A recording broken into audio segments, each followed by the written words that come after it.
Here you have a Triumph TR6. These cars, man, I swear to God, I guess if these would sell today just as they are, and I know they can make them emission compliant because they're not a air-cooled motor like some of the more other classic cars. They used to be air-cooled like the VW Beetle and stuff.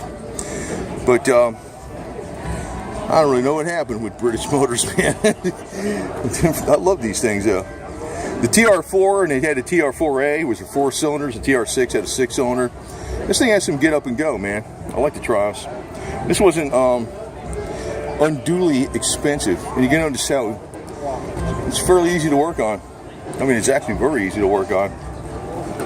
And they had the friction shocks in the back, which had like an arm. They don't have like a straight tube going up and down. It's like a box with an arm, and the arm goes up and down. You can adjust them. You can actually adjust them, make them tighter. Nice features. And the dash was real wood.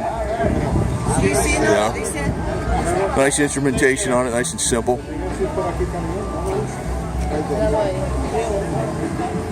Toggle switches. I mean, you really can't improve upon. And of course, your filler cap is back here, race style.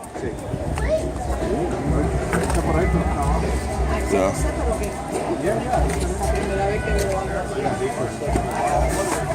It's beautiful.